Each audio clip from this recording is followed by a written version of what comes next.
Nous sommes réunis aujourd'hui pour officialiser la candidature que je vais porter pour les élections présidentielles de 2022. Ceux qui veulent d'un État qui sort les gens de la pauvreté, autrement que par l'assistanat.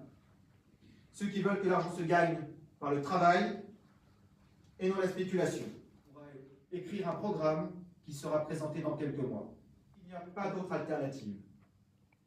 Face à notre volonté de reprendre nos vies en main, au sein d'initiatives citoyennes constructives, qui se sont également manifestées par de puissants et multiples mouvements collectifs ces dernières années, et par l'exercice de notre liberté d'expression, la réponse de nos dirigeants a été le mépris, l'instrumentalisation de la justice et l'usage disproportionné de la force. Pire, face aux grandes peurs actuelles, terrorisme et virus, petit à petit des lois liberticides se sont mises en place, qui menacent toute voix discordante et préparent des outils de contrôle puissants à disposition de n'importe quel type de pouvoir qui pourrait s'emparer du pays. Pour 2022, le second tour que nous promettent les sondages ne permet pas l'espoir d'un changement de cap. Est-ce vraiment ce que la majorité des Français espèrent? Pour faire prospérer une oligarchie, il suffit d'un petit nombre de personnes. Mais une démocratie ne peut vivre qu'avec l'implication de tous les citoyens, au sein d'institutions vraiment représentatives de chacun et qui fonctionnent. Sinon, c'est la porte ouverte à tous les démagogues. Depuis 50 ans, nous avons délégué nos pouvoirs et nous en voyons aujourd'hui les conséquences. Il est grand temps de reprendre notre avenir en main. Chacun va devoir se retrousser les manches pour redevenir un citoyen à part entière. Une élection présidentielle, ce n'est pas une femme ou un homme devant son destin. C'est l'union d'un peuple qui choisit de mettre en action un projet collectif et élit la personne qui sera chargée, pour un temps donné, de porter et de l'incarner.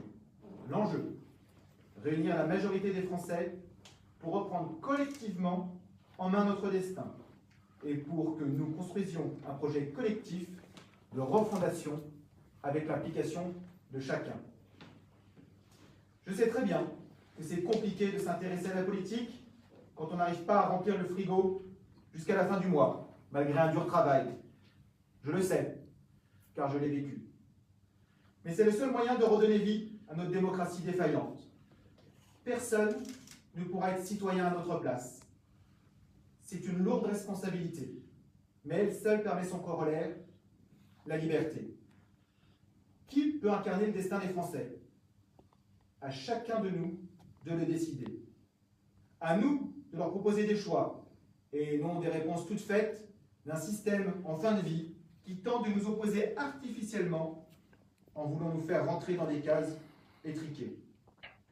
Réapprenons à penser brique par brique pour construire notre propre édifice intellectuel avec toutes ses nuances, au lieu d'habiter des monuments inhumains à la gloire d'idéologies ou de dogmes qui ne nous ressemblent pas, qui ne nous rassemblent pas. Certains diront que c'est un pied de nez de plus à l'autorité, que je serai en quête de notoriété. Il y a longtemps que j'assume mes engagements, sans craindre des rumeurs ni des attaques, pour défendre les valeurs de liberté et de responsabilité.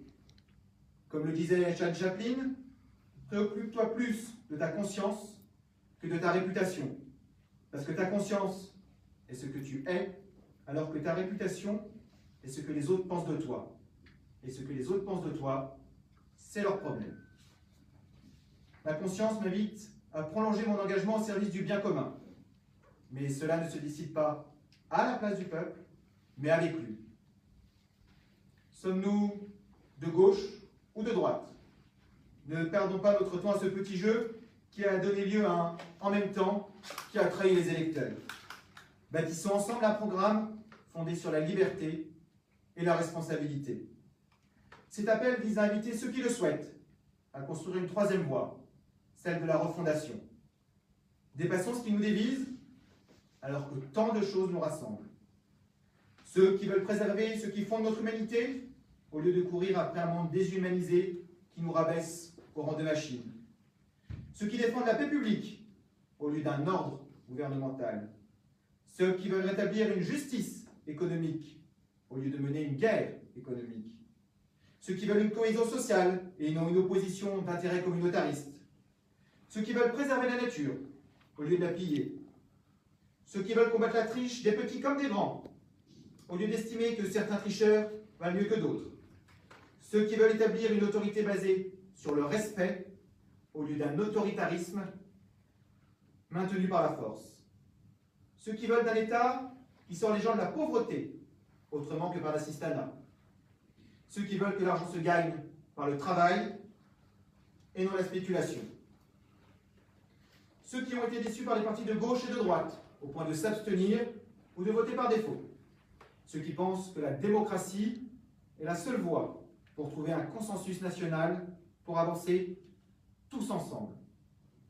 En résumé, ce projet présidentiel a pour vocation de rassembler les Français qui veulent vivre responsables et libres au lieu de survivre infantilisés et assujettis. Il ne s'agit pas de confier les clés du pouvoir toutes les X années à une majorité d'urnes relative et circonstancielle qui impose ses choix par la force ou la propagande. Ce projet présidentiel n'a pas vocation à rassembler des opportunistes de tous bords. Nous laissons cela à d'autres beaucoup plus rodés. Il a pour vocation de rassembler les personnes qui ne sont pas d'accord sur tout, mais qui le sont sur l'essentiel et qui sont prêtes à défendre leurs idéaux, c'est-à-dire la grande majorité des Français. Au moment où la crise sanitaire a révélé nos faiblesses, elle a aussi réveillé nos consciences. La France a traversé d'autres crises, mettant en jeu son existence. Et à chaque fois, les Français de bonne volonté, de tous âges et de tous horizons, ont su se mobiliser et relever les défis de leur temps. Alors, soyons nous aussi à la hauteur.